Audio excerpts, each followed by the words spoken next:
Hello and welcome dear students to my channel ma'am की पढ़ाई. I am your teacher Shubhi Malviya. Students, today I am going to start second chapter in geography, natural resources, land, soil and water. Natural resources, land, soil and water.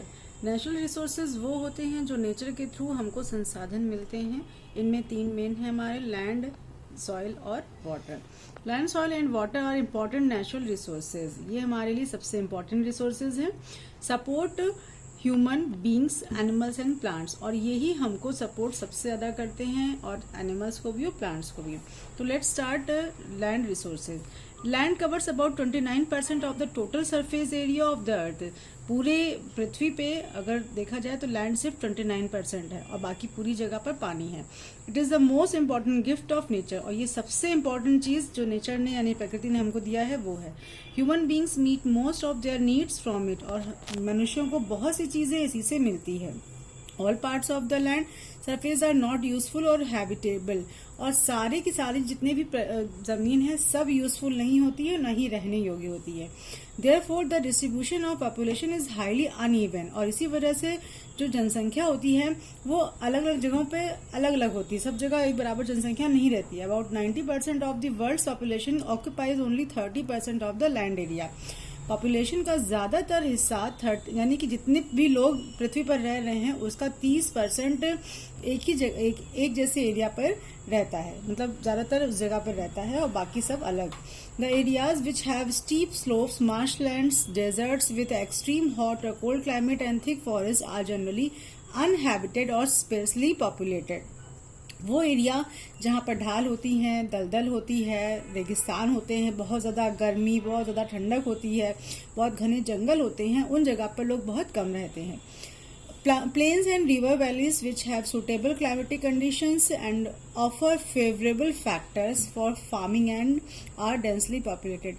और plane मतलब northern plane जहाँ पर plain area होता है, और जो भी river के किनारे का एरिया होता है वो लोगों के लिए रहने के लिए हमेशा सूटेबल रहता है, या जहाँ की जलवायु अच्छी होती है. तो ये फैक्टर्स वो हैं जिससे पॉपुलेशन जो होती है वो डेंस हो जाती है, मतलब बहुत ज़्यादा लोग वहाँ पर रहना पसंद करते हैं. अब लैंड का यूज किस चीज में होता है? The surface of the land is not uniform in height और अपीयरेंस ओवर लार्ज एरियाज. जो उसकी जमीन होती है हर जगह एक से नहीं होती है. यूनिफॉर्म का मतलब समानता, एक से नहीं होती है. कहीं पर ऊंची होती है, कहीं पर नीची होती है. जैसे कि हम लोग कहीं पर माउंटेन्स देखते हैं, कहीं प्लेट्यूज देखते हैं, कहीं पर प्लेन्स देखते हैं.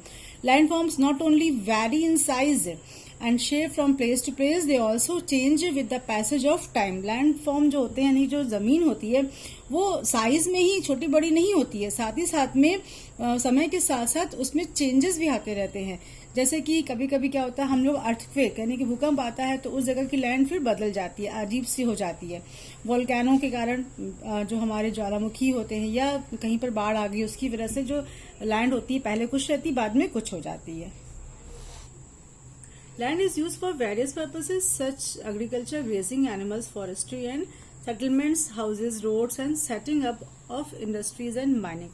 लैंड के बहुत सारे यूज होते हैं, जैसे खेती के लिए, जानवरों को चराने के लिए, फॉरेस्ट्री जंगलों के लिए, सेटलमेंट्स मीन्स रहने के लिए लोग अपने घर बनाते हैं, सड़कें बनाते हैं, और साथ ही साथ इंडस्ट्रीज और माइंस मीन्स जहाँ पर कोयले की खदान वगैरह होती है, या फिर लोहे वगैरह, सोने वगैरह की खदानें होती हैं वहाँ पर. The percentage of land used for various purposes differs from country to country. और एक देश से दूसरे देश में लैंड का जो यूज होता है वो डिफरेंट होता है. It depends on the physical factors such as topography, soil, climate, availability of water and minerals.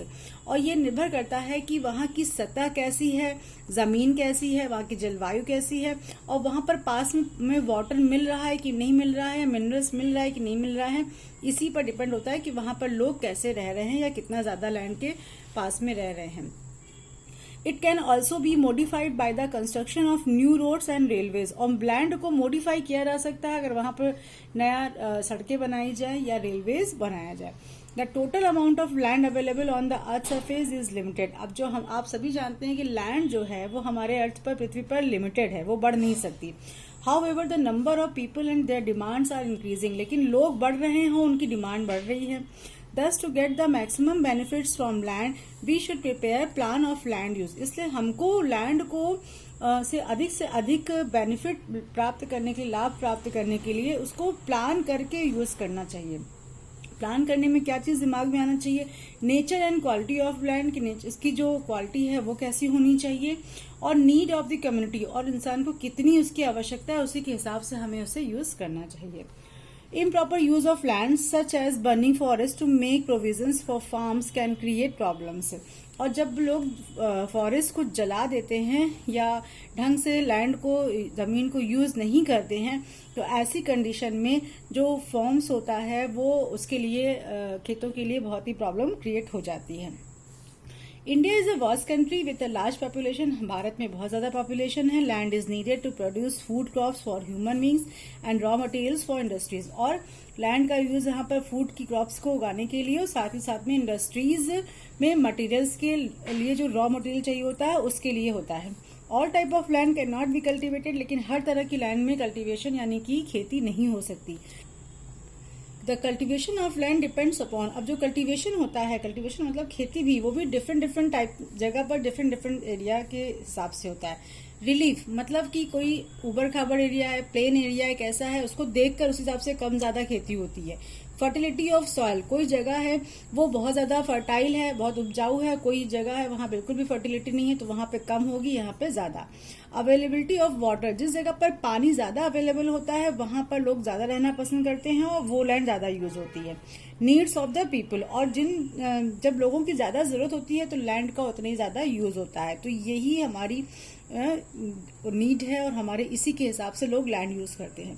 अब कंजर्वेशन ऑफ लैंड रिसोर्सेज, जब लैंड हमारी लिमिटेड है तो हमें उसको कंजर्व करके भी रखना पड़ेगा, मतलब उसको संभाल के बचाना भी पड़ेगा, बचा के रखना पड़ेगा। तो इसके लिए जो पॉइंट्स हैं देखिए, checking for the spread of desert, हमेशा ये ध्यान में रखना चाहिए कि जो डेजर्ट है वो एरिया बढ़ तो नहीं रहा है, डेजर्ट मतलब रेगिस्तान। कंजर्विंग सॉइल इन फॉरेस्ट, हमेशा सॉइल को और मिट्टी को और जंगलों को बचा कर रखना चाहिए, ज्यादा फॉरेस्ट नहीं कट करने चाहिए। Providing irrigation facilities, irrigation means खेतियों में अगर हम फैसिलिटीज ज्यादा प्रोवाइड करेंगे तो और अधिक लैंड हमारे अच्छे से यूज होगा। अडॉप्टिंग साइंटिफिक टेक्निक्स, अच्छी टेक्निक यूज करना चाहिए। Increasing the use of manure and chemical fertilizer, chemical fertilizer use करना चाहिए, साथ में मैन्योर मतलब काउ डंग या फर्टिलाइजर्स यूज करने चाहिए। अफॉरेस्टेशन एंड लैंड रिकमेशन, और जंगलों को लगाना चाहिए मीन्स, और पेड़ पौधे लगाने चाहिए, और साथ में उसको रिफॉर्म करना चाहिए, मतलब उसको सुधार लाना चाहिए उसमें। और चेकिंग ओवर ग्रेजिंग, और अधिक से अधिक लोग अगर चरागाह में यूज करते हैं चराने के लिए अपने जानवरों को, तो उसे रोकना चाहिए, उस पर नजर रखनी चाहिए।